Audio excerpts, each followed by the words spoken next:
Welcome, everyone, to a journey down the mighty Mississippi River. Today, we re-diving into one of the greatest American novels ever written, Adventures of Huckleberry Finn, by the legendary Mark Twain, first published in 1884. This story is set in the pre-Civil War South, and it is what is known as a picaresque tale. It follows a young boy named Huckleberry Finn as he escapes the confines of civilization and travels down the Mississippi on a simple raft. He's not alone, though. He's accompanied by Jim, an enslaved man who is desperately seeking his freedom. Through a series of adventures filled with humor, danger, and profound discovery, the novel explores timeless themes of freedom, morality, and the true meaning of friendship, all while painting a vivid and often critical portrait of a divided America.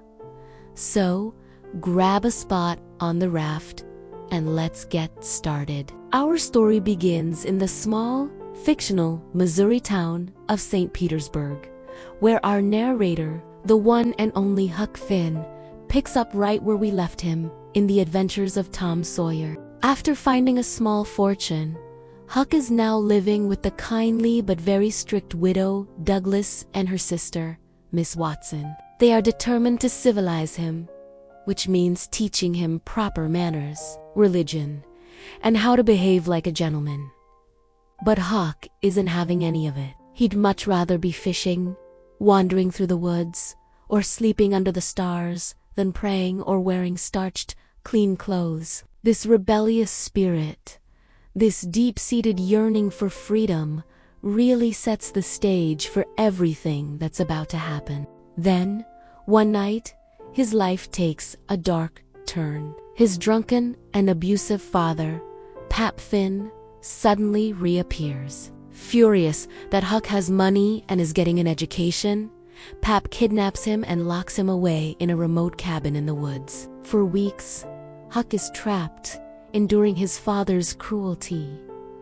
But Huck is a survivor. He cleverly fakes his own death by killing a pig, smearing its blood all over the cabin to look like a crime scene, and then secretly slipping away on a canoe. The whole town believes Huck Finn is dead. But he's not. He's finally free, paddling his way down the river to Jackson's Island, ready to live life on his own terms. On the seemingly deserted Jackson's Island, Huck soon discovers he's not alone. He stumbles upon Jim, who was Miss Watson's enslaved man. Jim has run away after overhearing that Miss Watson was planning to sell him down south, which would have separated him from his family forever. At first, Huck is shocked and conflicted. He has been taught his whole life that helping a runaway slave is a terrible sin and a crime, but Jim's warmth, his genuine kindness, and his heartbreaking vulnerability quickly begin to change Huck's mind. The two decide to become partners. They find a sturdy raft, and under the cover of night, they set out on the river together. Their shared goal is to float down to the Ohio River and then head north to the Free States, where Jim can finally be a free man. Their journey begins in the quiet glow of moonlight, with the mist rising off the water. The Mississippi becomes their highway, carrying them past sleepy little towns, massive steamboats, and the deep, dark forests of the American South. For Huck, the river is a symbol of freedom from his abusive father, from suffocating rules, and from the hypocrisy of society. For Jim, it represents something even more profound: the hope of a new life, the chance to finally be seen as a human being. For a while, their life on the raft is peaceful, almost idyllic. As they drift down the river, Huck and Jim share stories, catch fish for their meals, and find moments of simple joy and laughter. Huck starts to see Jim not as property, but as a person, a friend. He learns about Jim's wife and children, and his deep love for them. A powerful bond forms between them, something like a father and son. But the river is as dangerous as it is beautiful, and their peaceful existence is constantly threatened. Their first real taste of danger comes when they encounter a wrecked steamboat, a floating house of death that holds a grim secret.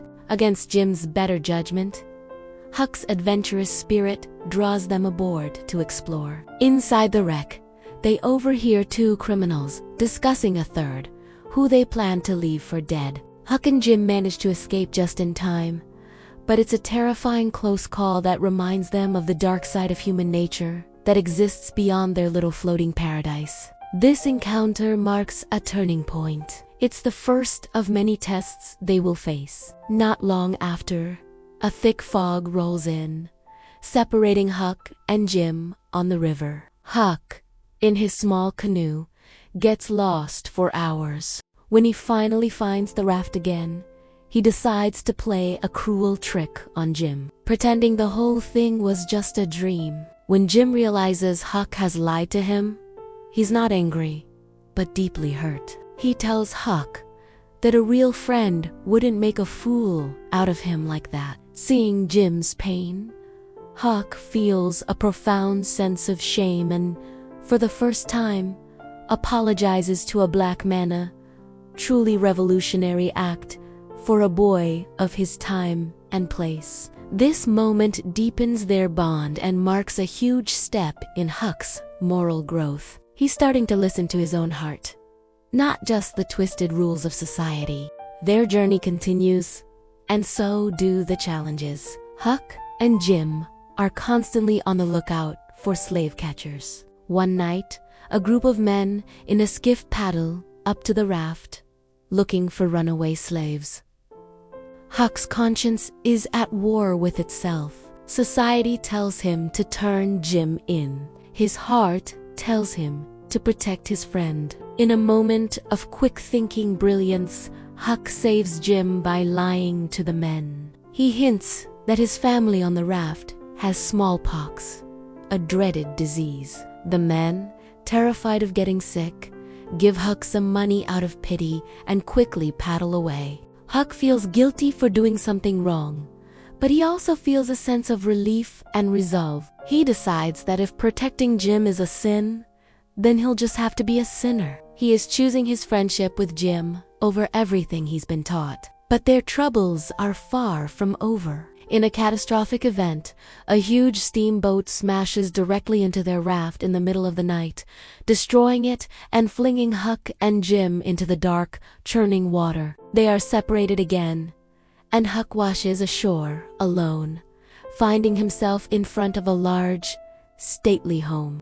This is where he meets the Grangerfords, a wealthy and seemingly refined, aristocratic family. They take him in, impressed by his elaborate story about being a boy from a poor farming family who fell overboard. Huck is initially dazzled by their fancy house, their fine clothes, and their polite manners. They seem to be the very picture of civilization. However, Huck soon discovers a dark and violent reality lurking beneath the surface of their genteel lives. The Grangerfords are locked in a deadly, generations-old feud with another local family, the Shepherds. This feud is so ingrained in their lives that they bring guns to church and kill each other over perceived slights from long ago, without even remembering why the fighting started. Huck is horrified by the senseless violence. The civilized world of the Grangerfords turns out to be far more brutal and illogical than the life he shared with Jim on the raft. The tragedy comes to a head when the Grangerford's daughter elopes with a young Shepherdson, and an all-out gunfight erupts. Huck witnesses the brutal killing of his new friend, Buck Grangerford, and is so traumatized that he flees back to the river. There, to his immense relief, he finds Jim, who has been hiding and has managed to repair the raft. As they push off from the shore, leaving the bloodshed behind, Huck declares that there is no place as free and easy and comfortable as the raft. For him, civilization has proven to be a violent, hypocritical nightmare. Back on the river, Huck and Jim's peaceful reunion is short-lived. They soon pick up two con artists who are on the run from an angry mob. The younger man claims to be an English duke, and the older one, not to be outdone, insists he is the disappeared Dauphin, the rightful king of France. Huck sees through their ridiculous lies immediately, but he plays along to keep the peace and protect Jim. These two men, the Duke and the King, are selfish, greedy, and cruel, and they bring nothing but trouble. They hijack the raft and force Huck and Jim to help them in their various scams. They travel from town to town, cheating people out of their money.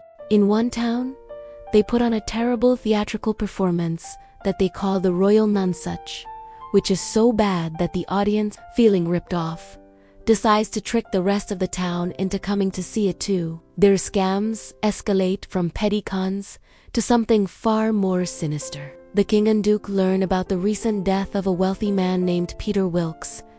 They decide to travel to his town and impersonate his long-lost brothers from England in order to steal the inheritance from his 3 orphaned nieces, Mary Jane, Susan, and Joanna. Huck is disgusted by their cruelty. He has grown fond of the kind and trusting Mary Jane, and he can't stand to see her and her sisters robbed of their inheritance and their enslaved people sold off and separated. For the first time, Huck actively decides to thwart the con men. He steals the bag of gold they took and hides it in Peter Wilkes's coffin. His plan gets complicated when the real Wilkes brothers show up. The town is thrown into chaos, trying to figure out who the real heirs are. In the confusion, Huck manages to escape back to the raft, hoping he's seen the last of the Duke and the King. But to his horror, they manage to escape too and catch up with the raft. And his nightmare continues. The final and most despicable act of the Duke and the King is their ultimate betrayal of both Huck and Jim. Desperate for cash, the King sells Jim to a local farmer named Silas Phelps for a measly $40, pretending Jim is a runaway slave with a huge reward on his head. When Huck discovers what has happened, he is utterly devastated. He sits by the side of the road, his heart torn in two. Everything in his society, the church, the law, his own conscience tells him that Jim is property, and he should just write to Miss Watson and let her know where her runaway is. He even writes the letter, but then he thinks of all the time he and Jim have spent together on the raft, of Jim's kindness, of their friendship. He remembers how Jim cared for him and protected him like a father. Tearing up the letter, Huck makes his most important decision. He says, "All right, then I'll go to hell," and resolves to steal Jim out of slavery, no matter the cost. Huck heads to the Phelps farm, where, in an incredible coincidence, he is mistaken for Tom Sawyer, the Phelps' nephew, who is expected for a visit, and who is Silas Phelps' wife, none other than Tom Sawyer's Aunt Sally. Huck plays along, and when the real Tom Sawyer arrives, Huck intercepts him and explains the situation. Instead of being shocked, the romantic and adventure-obsessed Tom is thrilled by the idea of freeing Jim and agrees to help, pretending to be his own younger brother, Sid. But Tom's idea of helping is very different from Huck's. Huck just wants to get Jim and go. Tom, however, sees it as an opportunity to stage a dramatic, elaborate escape, just like the ones he's read about in his adventure novels. He makes the escape needlessly complicated and cruel, forcing Jim to live with snakes and rats in his shed, write journals on a stone, and carve inscriptions on the walls. Huck goes along with the ridiculous plan, even though he knows it's foolish and dangerous.